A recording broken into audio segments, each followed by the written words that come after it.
The Siege of Zara, or Siege of Zadar, was the first major action of the Fourth Crusade and the first attack against a Catholic city by Catholic crusaders.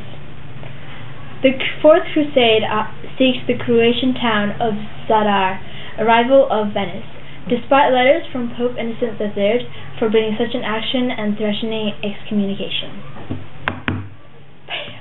Tell me more about this Battle of Zara. Well, the main mission the Pope had was to take back the Holy Land from the Muslims. He had a very big plan and had recruited many others to take back what was theirs. He had made an agreement with the Republic of Venice and had made a deal with them, although this did not go as planned, as the Pope was not able to pay back what he had promised. So for wasting the time waiting for this money to be given to them, the attack on Zara happened. The Republic of Venice had told the Pope to have his people initiate an attack on Zara. The reason for this was that the Republic of Venice had been rebels against Zara since 1183. Although there were many people who did not take place or participate in this attack, the majority of them did believe it would be the only way possible to continue their main attack on Jerusalem, having Pope Innocent sending out the letters of protest against this. In 1203, Pope Innocent III excommunicated almost the entire crusading army, as he found that their goal was not going as planned. Through my many archaeological digs, we have found many coded letters sent to Elijah of Antioch from Sister Maud Klessel. I have here a passage of one of those letters. We have arrived in Zara to find it besieged by the vanguards of the fleet. What were the Crusaders doing sacking a Christian city? We were to discover that it was part of a filthy deal broken with the Venetians to bring Zara back under Venetian control in return for delayed payment for money owed by one of those ships. Although many seemed to find the deal abhorrent, it wasn't enough to prevent the siege. The initial attack was nothing but premature lunge for loot by the Venetians, led by Louis of Blois, which was instigated by the odious Carmen.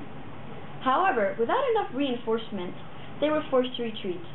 Thereafter, a council of war was held, and Carmen and Salvatore di Varagin received a savage and relentless telling off by Guy. As I was treating the horrific wounds of the first of the Crusaders' casualties, I found my heart reaching out to the Narcissus flunkies, and the hurt they must have felt from Guy's stern rebuke. Indeed, as I amputated the ragged lump of flesh that was all that remained of the soldier's hand, I reflected with anguish of how embarrassed and chastened his canine manipulators must feel. Following Carmen's premature spurt, the siege proper began. I have dealt with all manners of wounds in my time, but this is the first time I have worked in a wartime hospital, and I admit to at first being overwhelmed by the scale of the suffering. Worse, I know this is barely a taste of what is to come. There's more to this letter, but it is 3 pages long, and the rest is still being decoded.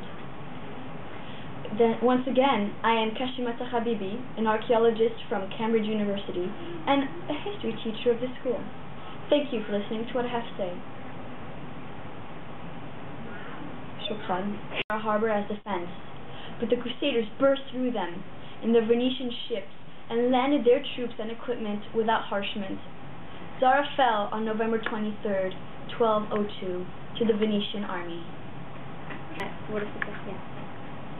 Bless those who fought in the war. They deserve credit. No, wait.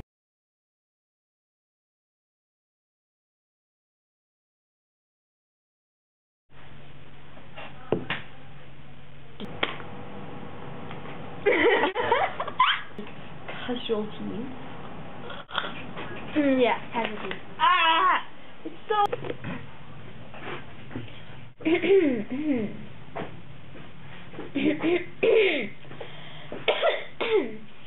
so... Thank you! I'm gonna be like...